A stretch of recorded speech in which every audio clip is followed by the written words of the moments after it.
السلام عليكم ورحمة الله وبركاته نحمده ونصلي على رسوله الكريم أما بعد প্রিয় শ্রোতা মণ্ডলী, আল্লাহ পাক রব্বুল আলামিন সূরাতুল বাকারার 183 নম্বর আয়াতে বলেন, ইয়া আইয়ুহাল্লাযীনা আমানু কুতিবা আলাইকুমুস সিয়াম কামা কুতিবা আলাল্লাযীনা মিন ক্বাবলিকুম লাআল্লাকুম তাত্তাকুন।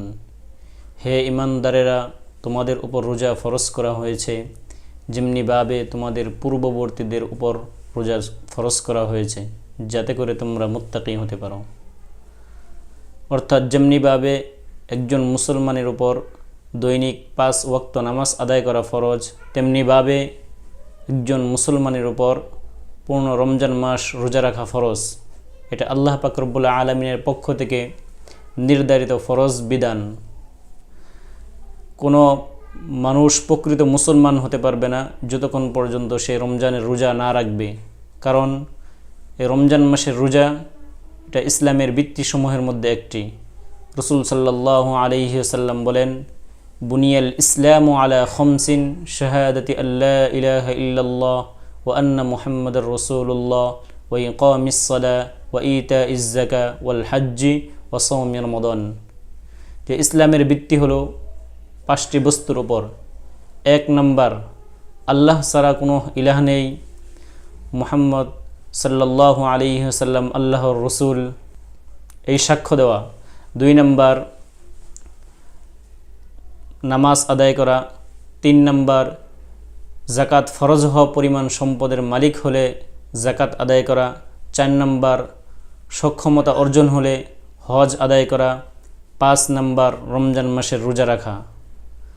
অন্য হাদিসে রাসূল সাল্লাল্লাহু আলাইহি ওয়াসাল্লাম বলেন, কদ জাআকুম রমাদান, যে রমজান মাস এসে পড়েছে। শাহরুন মুবারাকুন, এটা এক বরকতপূর্ণ মাস। ইফতারাযাল্লাহু আলাইকুম সিয়ামাহু, আল্লাহ পাক রব্বুল আলামিন তোমাদের উপর এ মাসের রোজা ফরজ করেছে। তুফতাহু ফীহি আবওয়াবুল জান্নাহ, যে এই মাসে জান্নাতের দরজাসমূহ খুলে দেওয়া হবে। ওয়ায়ুগলাকু ফীহি আবওয়াবুল জাহিম, এ মাসে জাহান্নামের দরজাগুলো বন্ধ করে দেওয়া হবে।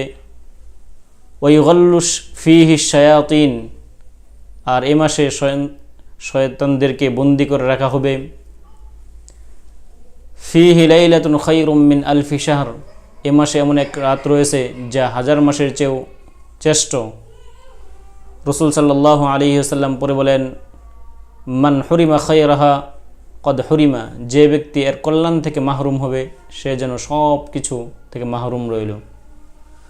এই রমজান মাসের ফজিলত সম্পর্কে রাসূল সাল্লাল্লাহু আলাইহি ওয়াসাল্লাম হাদিসে বলেন, মান সামা রমাদানা ঈমানান ওয়া ইহতিসাবান গুফিরা লাহু মা তাকদ্দামা মিন যামবিহি, যে ব্যক্তি ঈমানের সাথে সওয়াবের নিয়তে, প্রতিদানের নিয়তে, প্রতিদান লাভ করার আশায় রমজান মাস রোজা রাখবে, আল্লাহ পাক রব্বুল আলামিন তার গুনাহগুলো মাফ করে দিবেন। আল্লাহ রাসূল সাল্লাল্লাহু আলাইহি ওয়াসাল্লাম অন্য হাদিসে বলেন, লিস-সাইমিনা বাবুন ফিল জান্নাহ, জান্নাতে রোজাদারদের জন্য জান্নাতে প্রবেশ করার বিশেষ একটি দরজা থাকবে। ইকালু লাহুর রায়্যান, যে দরজার নাম হবে রায়্যান, যে এই দরজা দিয়ে কেবলমাত্র জান্নাতীরাই প্রবেশ করবে। রাসূল সাল্লাল্লাহু আলাইহি ওয়াসাল্লাম বলেন, লা ইয়াদখুলু ফীহি আহাদুন গায়রুহুম, যে রোজাদার ছাড়া কেউ এই দরজা দিয়ে প্রবেশ করবে না। ফাইদা দাখালা আখিরুহুম উগলিকা, যখন সর্বশেষ রোজাদার ব্যক্তি এই দরজা দিয়ে প্রবেশ করবে তখন দরজাকে বন্ধ করে দেওয়া হবে। ফাইদা দাখালা শারিবা, আর যে ব্যক্তি এই দরজা দিয়ে প্রবেশ করবে সেই এক ধরনের পানি পান করবে। মান শারিবা লা ইয়াদমা আবাদা, আর যে ব্যক্তি এখান থেকে পানি পান করবে সে আর কখনোই পিপাসার্ত হবে না। অন্য হাদিসে রাসূল সাল্লাল্লাহু আলাইহি ওয়াসাল্লাম বলেন, মা মিন হাসানাতিন আমিলাহা ইবনু আদম ইল্লা কুতিবা লাহু 10 হাসানাতিন ইলা 700 দি'ফিন, আদম সন্তান যে আমলই করুক না কেন, যে নেক আমল করে, আল্লাহ পাক রব্বুল আলামিনের পক্ষ থেকে তার সওয়াব 10 গুণ থেকে 700 গুণ পর্যন্ত লেখা হয়। রাসূল সাল্লাল্লাহু আলাইহি ওয়াসাল্লাম তার বলেন, ক্বাল আল্লাহু আযজা ওয়া জাল্লা ইল্লা সিয়াম ফাইন্নাহু লি ওয়া আনা আজজি বিহি। তবে রোজা কেবলমাত্র আমার জন্যই, আর আমি এর প্রতিদান দিব।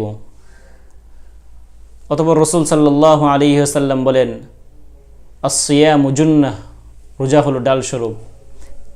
অর্থাৎ যেমনিভাবে একজন সৈন্য ডালের মাধ্যমে নিজেকে আত্মরক্ষা করে, নিজের জান রক্ষা করে, নিজের জান বাঁচায়, তেমনিভাবে বান্দা রোজার মাধ্যমে সে জাহান্নাম থেকে মুক্তি লাভ করবে।